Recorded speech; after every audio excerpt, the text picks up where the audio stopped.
Bueno, acabamos de ver Sublime, aquí estamos con su director, con Mariano Biasín, y me gustaría saber cómo fue el tema del casting de estos jóvenes, ¿no? En esta película que tiene un poco de todo, de romance, de aventura, de drama. Bueno, la película habla de los protagonistas tienen esta edad que está en la transición de la adolescencia a la juventud, tienen 16 años, y el primer objetivo que teníamos con el productor Juan Pablo Miller y con María Laura Berch, que fue nuestra directora de casting, es una persona súper, con una mirada muy sensible y muy lúcida, de que los personajes que teníamos que encontrar, a los actores y actrices que teníamos que encontrar, estaba bueno que tuvieran la misma edad de los personajes o muy cercana y no fueran personas de 22 años haciendo que tienen 16, porque hay algo en la verdad de la película que queríamos construir que iba a tropezar. Entonces fue difícil porque justo es una edad muy en donde el paso del tiempo es muy notorio. Si tienen menos de 16 es muy notorio, si ya pasan los 18 también. Entonces buscamos con mucha exactitud de edad y justo fue en una época de pandemia. Entonces en la mitad del proceso, cuando ya teníamos varios candidatos y candidatas muy interesantes, cae la pandemia, congela el proyecto por 1 año y medio. Entonces muchas de esas personas crecieron inevitablemente y otras que no habían sido tenidas en cuenta al principio porque eran más chicas, crecieron y les dio la oportunidad a la pandemia de poder ser considerados. Así que el casting tuvo esa turbulencia lógica de la pandemia, pero bueno, yo estoy muy alegre del grupo humano que se formó y del grupo artístico, obviamente, porque son todos jóvenes que vinieron muy predispuestos, muy entusiasmados. Venían con el desafío algunos de tener experiencia actoral pero no musical, otros al revés, y hubo que hacer todo un proceso de preparación para eso que de alguna manera ayudó para que ellos construyeran el vínculo que se ve tan fresco en la película. Uh-huh. Bueno, excelente la persona que elegiste a nivel casting, porque para mí es una de las mejores. Por otro lado, el tema de la música, los chicos saben música, todos, algunos, y también me gustaría saber tu vinculación con la música. Bueno, a mí la música me encanta la música en el cine, disfruto, y a mí las películas de chico me entraban por la música. Te puedo cantar toda la melodía de Carrozas de Fuego, de Superman, de Batman, me emocionaba mucho la música. De hecho, siendo chico, mis primeros compact discs que me compraba en Musimundo eran bandas sonoras de películas. Así que la música me encanta y además tengo mi experiencia personal con el rock, tocando en bandas que he formado yo, que he formado parte, incluso haciendo temas de los Beatles con mi papá. O sea, la música estuvo siempre muy impregnada en mí. Así que me pareció una linda inclusión para mi primera película, hablar de eso que de alguna manera a mí me conmueve, la música. Y los chicos que fueron elegidos, solo el baterista tenía los conocimientos para simplemente aprenderse las canciones y tocarlas, pero los demás estaban bastante más en cero, así que hubo que hacer un largo entrenamiento, que lo hizo el mismo músico que compuso las canciones y que hizo la música de la película, que es Emilio Cervini, que tiene una gran paciencia y es un gran docente también en épocas de pandemia, así que todo fue por Zoom, muchas clases de canto, de guitarra, de bajo, de ritmo, de todo, para que los chicos tuvieran los conocimientos para poder hacer, en algunos casos, interpretar en el set. La mayoría de las voces que suenan en la película suenan realmente en el set, y otras cosas, por ejemplo guitarras y demás, que pudieran hacer un playback, que realmente estén tocando lo que los personajes estaban tocando, y eso se logró y la verdad que es un orgullo del trabajo que hicieron. Bien. La película fue filmada en Villa Gesell de Buenos Aires, ¿verdad? Sí. Contanos el tema de las condiciones climáticas, porque... Sí, tal cual. En la etapa de Buenos Aires, que era mayormente interiores, estuvimos muy bien y muy bendecidos por el clima, porque no tuvimos ningún problema en casa, no tuvimos que cambiar nada. Nuestro factor de estrés estaba siempre puesto en la pandemia, de que no hubiera muchos casos, que no hubiera nuevas restricciones, de que no frenaran la actividad audiovisual, que es una actividad que nuclea a muchas personas, entonces estábamos muy atentos a eso. Pero en Buenos Aires la verdad que el clima fue muy amigo, y más que nada amigo, y te diría que fue una bendición lo que nos pasó en la costa, porque en la costa íbamos con muy poco tiempo para hacer muchas escenas, como que era casi una batalla naval, que teníamos que hacer en cada minutito del rodaje, de cada día de rodaje en la costa había que aprovecharlo para algo. Y llegamos con un pronóstico de lluvia para todos los días. Yo estaba muy angustiado. Juanpa, el productor, Juan Pablo Miller, me decía: tenés fe que va a estar todo bien, vamos a hacerla, vamos a hacerla. Y el primer día cuando llegamos se largó a llover. En la primera escena en la costa yo casi me pongo a llorar, estaba todo el mundo bajo los techos, sabiendo que era un problemón, porque no teníamos otra cosa que hacer, íbamos ahí justamente a mostrar el mar.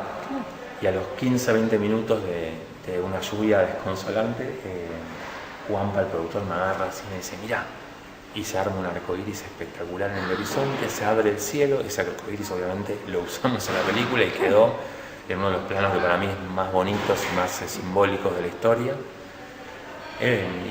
Y de ahí en más no llovió más, así que tuvimos mucha suerte, pero tuvimos ahí una mague de tormenta que a más de uno nos estresó un montón.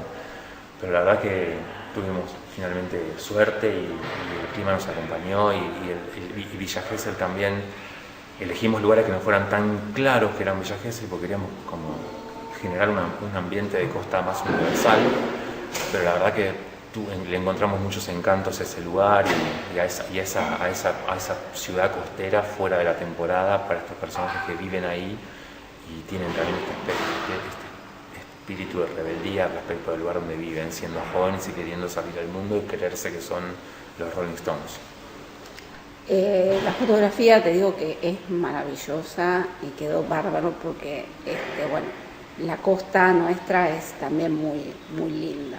Sí, ahí también es innegable el ojo de nuestro fotógrafo Iván Gerasimchuk, que para mí era un honor, fue un honor tremendo que él trabaje en mi primera película. Yo había trabajado mucho con él y podía aprender a cada minuto de las experiencias que tuvimos juntos, y que esté en mi primera película para mí era también exigirme a mí mismo estar a la altura de las propuestas que él me podía hacer, y de hecho hubieron muchas y de hecho fueron maravillosas para la historia, así que un plus, todo lo que tiene que ver con la imagen de la película, de cómo decidimos rodearlo al protagonista, cómo filmar esa espalda muchas veces, porque no es la típica película que está siempre en los rostros para cuando alguien habla estar en primer plano, sino acompañar a los personajes incorporando su espalda, algunos personajes que se mantienen casi fuera de foco, pero tiene que ver obviamente con lo que siente el protagonista. Claro. Todo ese trabajo de imagen fue un muy lindo desafío. La trama de la película, vos tenés un corto, que es el inicio de Fabricio, ¿está un poco relacionada? Sí, de hecho cuando el corto fue sorpresivamente tan bien recibido en tantos lados, fue premiado en Berlín, tuvo un recorrido de 50 festivales, yo sentí que de alguna manera ese corto me abría una puerta a que yo pudiera hacer mi primera película. Y en algún momento hasta fantaseamos la idea de hacer esa misma historia, como convertirla en largometraje, pero la verdad que sentí que el corto era un cuentito tan logrado en sí mismo que no quería empezar algo nuevo, pero sí heredamos algunas cositas, algunos simbolismos que el que haya visto el corto y vea la película lo va a encontrar enseguida, porque hay ciertos elementos de guía visuales, encuadres y situaciones que son familia directa, digamos, del corto. Bueno, la película tuvo una recorrida por festivales, inclusive en Mar del Plata. ¿Qué te dijo el público? ¿Qué percibiste del espectador? A mí me tocó acompañar la película todo el año. Básicamente estuve cruzando cielos a lo loco y fue una experiencia muy enriquecedora, muy emocionante, pero que la viví prácticamente solo, yendo a los distintos festivales y después intentando transmitir lo que la gente me venía a decir después de las funciones, a los actores, a Juanpa, al productor, al equipo. Y lo que tuvimos en Mar del Plata fue la posibilidad de ir con los 5 protagonistas y que ellos palparan la reacción del público a sala llena. Si bien la película no estaba en mi competencia porque ya tenía mucha pantalla de mucha exhibición en muchos festivales, nos ofrecieron hacer una gala en Mar del Plata, que son unas funciones especiales para películas que venían con esas características. Y sala llena, nosotros no esperábamos eso, sala llena, gente que se quedaba afuera y que venía especialmente para verla, y gente que se acercaba a los chicos a agradecerles, muy conmocionados, muy divertidos por lo que pasa, porque la película tiene un poco de esto, de la simpatía y la torpeza de la edad y al mismo tiempo de mucha conmoción. Así que a mí me puso muy contento que tuvieran la oportunidad los actores, la actriz y Juanpa, el productor, y muchos miembros del equipo, porque estaban también dirección de arte, asistencia de dirección, había mucha gente ahí, de recibir esa onda linda que tiene la película cuando termina. Y yo sé que es una película que quizás no le gusta a todo el mundo, pero creo que a gran parte de las personas a las que me tocó verlas han manifestado cosas lindas, así que a mí me da muchas ganas de que se vea en Argentina, de que se pueda disfrutar en el cine, porque es una película que tiene, más allá que es una historia muy chiquita, tiene esta cuestión de la sonoridad del mar y de la banda sonando, un trabajo de sonido muy lindo para mí que logró Gaspar Joyer, que es el sonidista y un gran amigo, y la música, y nada, es para disfrutarla en el cine, así que para nosotros sería muy lindo que los que les interese la propuesta vayan a partir del 17 de noviembre a las salas, no sabemos todavía cuáles son, pero vamos a ir avisando en nuestras redes, que son Tarea Fina Cine, todo junto, que es la red de la productora que hizo la película, y también los chicos, los actores armaron hace unos días sublime.film, que es un Instagram un poco más ligado a toda esta ebullición que genera en la gente que la ve, las ganas de intercambiar o charlar con ellos. Ese espacio también está para que nosotros también les podamos contar en qué salas y horarios va a estar la película, y que a muchos de ellos intentaremos ir para acompañar a las personas que la vean en ese momento. Bueno, muchísimas gracias.